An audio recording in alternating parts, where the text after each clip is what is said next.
जय गुरु जी। संगत जी गुरु जी के डिवाइन कॉल सत्संग प्लेटफॉर्म में आप सभी गुरु परिवार का हार्दिक स्वागत है। शुक्राना गुरु जी महाराज का कि उन्होंने मुझे ये सेवा दी कि मैं आप सभी गुरु परिवार के समीप आके गुरु जी के कल्याण महिमा अनुभव का वर्णन कर पा रही हूँ। अनंतम शुक्राना मेरे गुरु जी महाराज का। संगत जी आज का जो सत्संग मैं आपके साथ शेयर कर रही हूँ सरिता आंटी का सत्संग है। ये बहुत प्यारा और ब्लेसिंग फुल सत्संग है। तो मेरी विनती है आप सभी गुरु परिवार से कि सत्संग को अंत तक सुने, ध्यान से सुने, पूरा सुने। सत्संग का मतलब होता है सत्य का संग, और सत्संग की प्राप्ति जब ही होती है जब गुरु कृपा होती है। तो हम सभी बड़े भाग्यशाली हैं कि हम पे गुरु कृपा हुई और हमें सत्संग सुनने का और शेयर करने का सौभाग्य प्राप्त हुआ। तो प्लीज सत्संगत जी बिना स्किप के सत्संग को बड़ी श्रद्धा भाव से अंत तक सुनिएगा।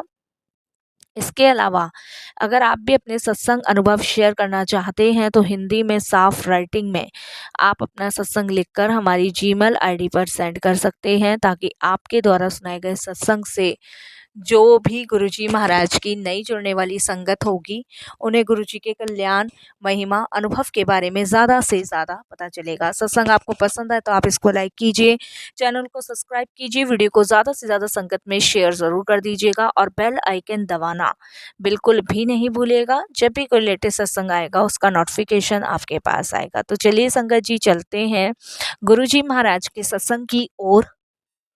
सत्संग शुरू करने से पहले करते हैं गुरु जी का मंत्र जाप। ओम नमः शिवाय, शिव जी सदा सहाय। ओम नमः शिवाय, गुरु जी सदा सहाय। जय गुरु जी। संगत जी सबसे पहले गुरु जी महाराज के चरणों में कोटि कोटि नमन। सारी संगत जी को जय गुरु जी।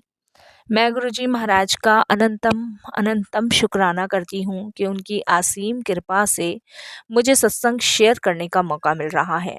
मैं इस लायक तो नहीं हूँ कि गुरु की महिमा उनका वर्णन कर सकूं, लेकिन फिर भी गुरु कृपा से मुझे ये सौभाग्य प्राप्त हुआ है कि आज मैं वर्णन कर सकूं।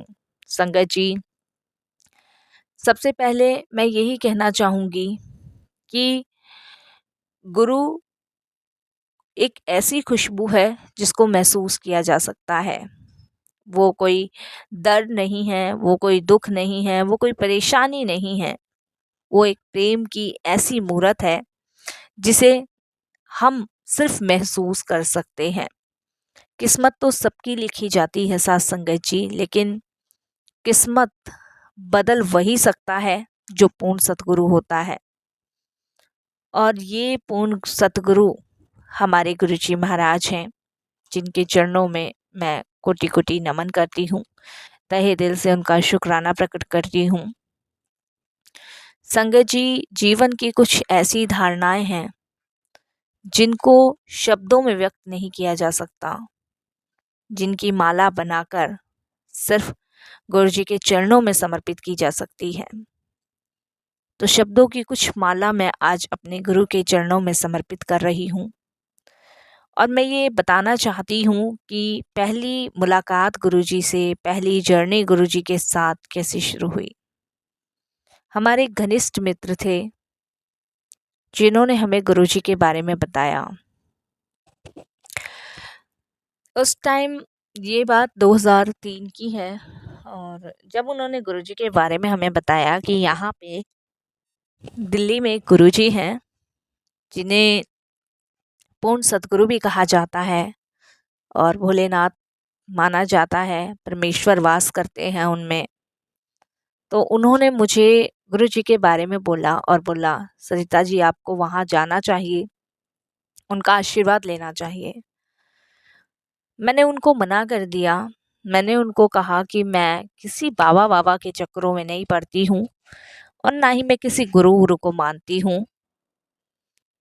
तो उन्होंने कहा कि शायद अभी आपका बुलावा नहीं आया है, ऐसे करके उन्होंने कहा। मैंने कहा आई होप कभी आए भी ना। संगत जी शायद वो अंदर बैठा अहंकार, ईगो मान लीजिए, या ये कह लीजिए कि विश्वास नहीं था, दोनों ही चीज। उसके कम से कम 2-3 महीने बाद मेरे हस्बैंड की तबीयत खराब हुई और इमीडिएटली उनको हॉस्पिटल ले जाना पड़ा। हॉस्पिटल जब मैं लेके गई, डॉक्टर ने टेस्टिंग की, रिपोर्ट आई तो पता चला मेरे हस्बैंड के सर की एक नस जो है वो ब्लॉकेज है। डॉक्टर्स का कहना था कि ऑपरेशन के बाद भी चांसेस कम है, बहुत कम है। मैं हस्बैंड को लेके चंडीगढ़ गई, दिल्ली बहुत ज़्यादा हर एक हॉस्पिटल में दिखाया। इसके अलावा संगत जी देहरादून भी ले गई, हर जगह लेके गए।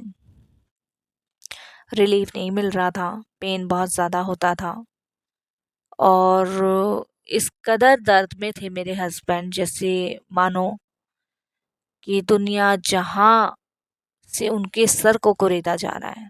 बहुत टेंशन में थे। समय बीता, परेशानी तो सर पे थी ही और परेशानी चल भी रही थी। ऐसे में संगत जी मेरी फिर से मुलाकात हो गई मिस्टर राजीव अंकल से, और उनको जब पता चला कि मेरे हस्बैंड ऐसे ऐसे हॉस्पिटल में एडमिट है महाराजा अग्रसेन में, तब उन्होंने मुझे फिर से कहा कि गुरुजी की कॉल आपके लिए आ रही है, लेकिन आप अभी भी नहीं जाना चाहते। मैंने उन्हें एक ही बात कही, डॉक्टर्स कुछ नहीं कर रहे तो गुरुजी क्या करेंगे इसमें। और उन्होंने भी मुझे पलट के एक बात कही, जो काम गुरुजी कर सकते हैं ना, वो शायद डॉक्टरों के हाथ में भी नहीं है। कि समझ से बाहर था, लेकिन फिर भी थोड़ा सा मैं आगे चला। आगे चलने के बाद संगत जी एक दिन हस्बैंड की और ज़्यादा तबीयत खराब हुई। मुझे कुछ समझ नहीं आ रहा था, कुछ भी क्या करूं क्या नहीं करूं।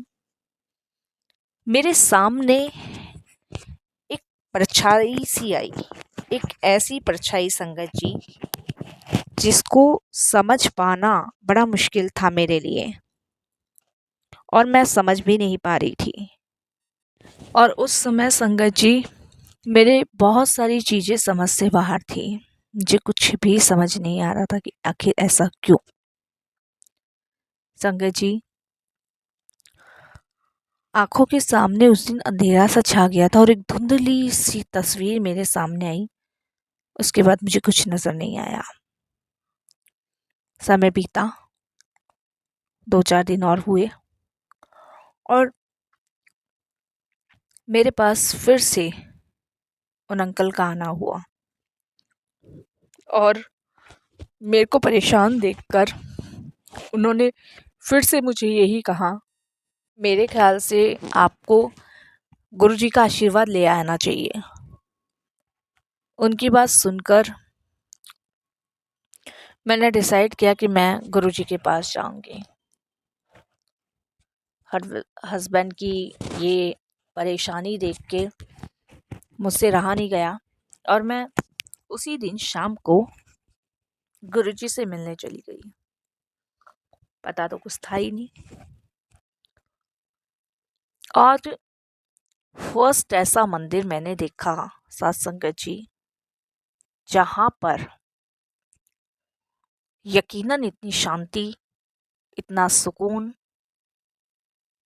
इतनी मेहर, इतनी कृपा कहीं और नहीं।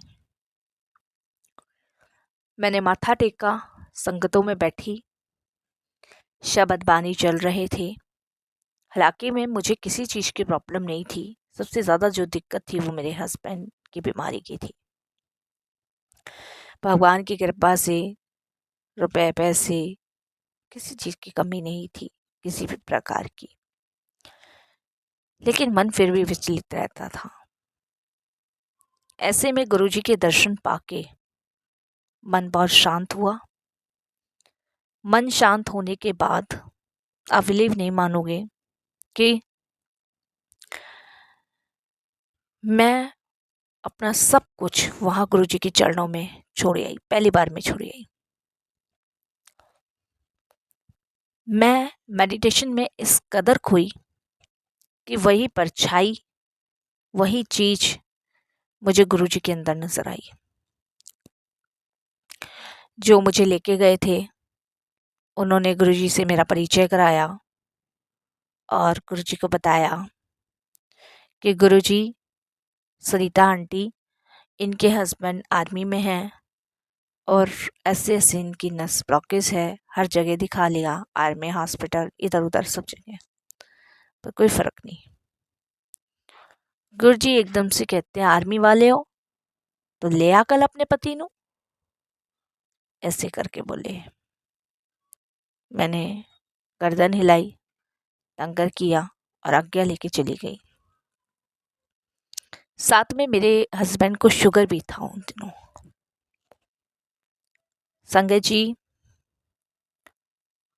मैं अपने हस्बैंड को लेके गुरुजी के दरबार आई और वो भी हॉस्पिटल से छुट्टी करा के, मैं आपको बताऊं। माथा टिकवाया, बैठाया। मेरे हस्बैंड का उन दिनों सर जो है ना बंधा रहता था, डॉक्टर ने कह रखा था कवर करके रखना है। बाल डॉक्टरों ने मेरे हस्बैंड के उतार दिए थे और एक निशान सा मेरे हस्बैंड के सिर के ऊपर बना हुआ था। अब संगत जी, वहां पे माथा टेका बैठे, शब्द चल रहे थे। गुरुजी का ध्यान कभी इधर कभी उधर, कभी इधर कभी उधर। मेरे मन में एक सवाल आया कि गुरुजी हमने कब देखेंगे, हमें तो गुरुजी देख ही नहीं रहे। मेरे हस्बैंड थोड़ी देर परेशान हुए, उनसे बैठा नहीं जा रहा था। उसके बाद टोटल वो एकदम सरेंडर करके जैसे उन्हें कुछ हुआ ही नहीं है, बैठ गए। गुरुजी ने उस समय जलेबी का भर के हाथ प्रसाद मेरे अंकल के हाथ में दिया और खाने को कहा। मेरे हस्बैंड ने वो प्रसाद खाया। मेरे मन में बड़ी विचलित वैसी था और वैसी टेंशन में कि ये खा रहे हैं, इन्हें शुगर भी है, ऊपर से ये भी है, क्या कर रहे हैं गुरुजी, कुछ समझ नहीं आ रहा। लेकिन ये नहीं सोचा था कि ये तो इनकी शायद ब्लेसिंग्स है जिसके कारण ये ठीक हो रहे हैं। संगत जी, मैंने उस टाइम ये महसूस किया कि मेरे हस्बैंड को गुरुजी के दरबार में कुछ प्रॉब्लम नहीं हो रही थी, बिल्कुल ठीक बैठे थे, शब्द पे ध्यान था, लंगर किया, जलेबी खाई, माथा टेका और घर चल दिए हम। गुरुजी ने चौथे दिन हमें फिर से बुलाया। अब मेरा मन भटक गया था कि वहाँ कुछ हुआ तो है नहीं, अब फिर जाऊं, लेकिन बुलाया था कि चलो चलते हैं, चले गए। पहले दिन गुरुजी ने टोटल एक्सरा मेरे हस्बैंड का किया था, पूरे स्कैन मेरे हस्बैंड को किया गुरुजी ने। उसके बाद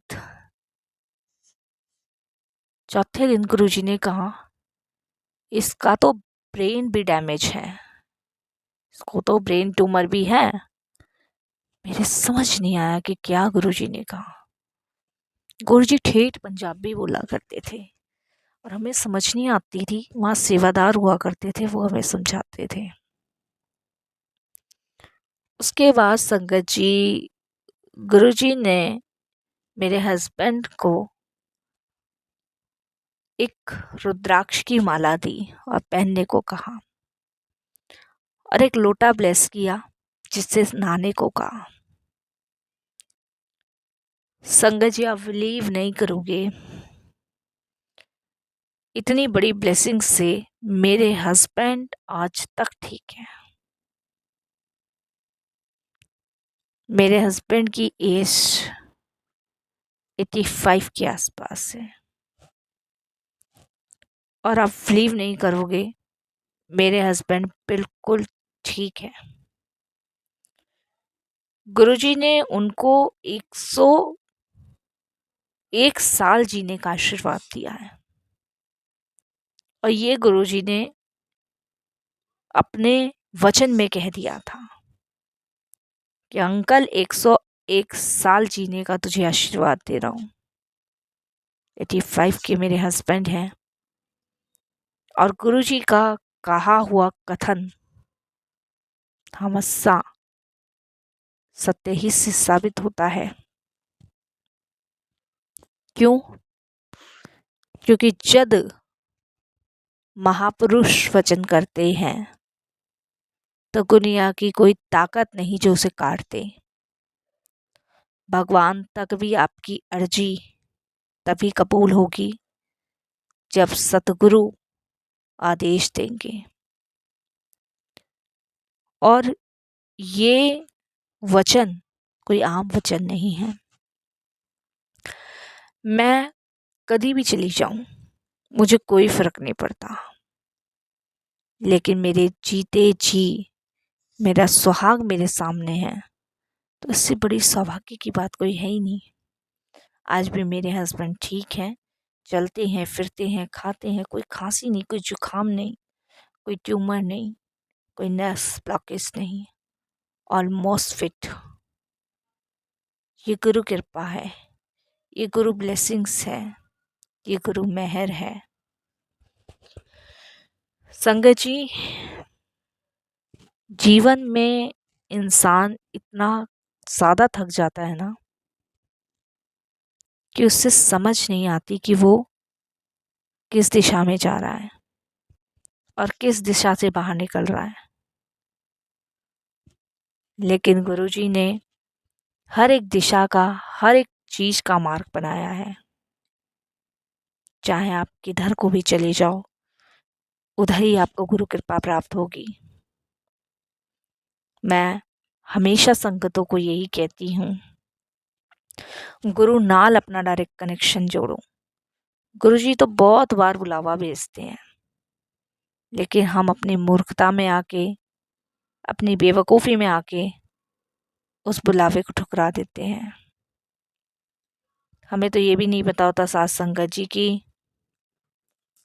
कौन सी मेहर, कौन सी कृपा गुरुजी की हमारे ऊपर हो जाए, हम इससे भी वंचित हैं। 2 लाइनें कहूँगी। सांसों की माला में सिमरूं मैं तेरा नाम। और संगत जी, ये सांसों की जो माला चल रही है, इसमें वाहेगुरु, सतगुरु, गुरुजी का मंत्र जाप वो चलते ही रहना चाहिए। उसी रूप में, उसी भाव में ईश्वर आपको स्वीकार करते हैं, अपना मानते हैं, अपना कहते हैं। साथ संगत जी, गुरुजी कोई नाम नहीं है संगत जी, कोई रूप नहीं है, कोई कहानी नहीं है। गुरुजी एक महक है, एक अनुभव है जिसे सिर्फ और सिर्फ महसूस किया जा सकता है। जिसने भी एक बार महसूस कर लिया ना, उसकी ज़िंदगी का रास्ता हमेशा के लिए बदल जाता है, हमेशा के लिए। गुरुजी वो शक्ति है ना जो बिना देखे साथ चलती है। गुरुजी वो प्रकाश है जो अंधेरे में भी आपका हाथ पकड़ के चलाते हैं। गुरुजी वो आवाज़ है जो टूटे हुए इंसान को हिम्मत देते हैं, रास्ता दिखाते हैं। गुरुजी वो सार हैं जो जीवन में सरगम तरंग भर देते हैं। कहते हैं ना संगत जी कि किस्मत तो सब लिख देते हैं और किस्मत पलट वही सकता है, वो भी एक सतगुरु, पूर्ण गुरु। और ऐसे किस्मत को पलट सिर्फ गुरु जैसे महापुरुष ही सकते हैं, किसी के बस की बात नहीं है। संगत जी, आज हम फिर से उन्हीं पलों को याद करेंगे, गुरुजी के सामने बैठ के, जहाँ पे डर था हिम्मत गुरुजी ने दी, जहाँ पे प्यास थी पानी गुरुजी ने दिया, जहाँ पे हार थी जीत गुरुजी ने दी।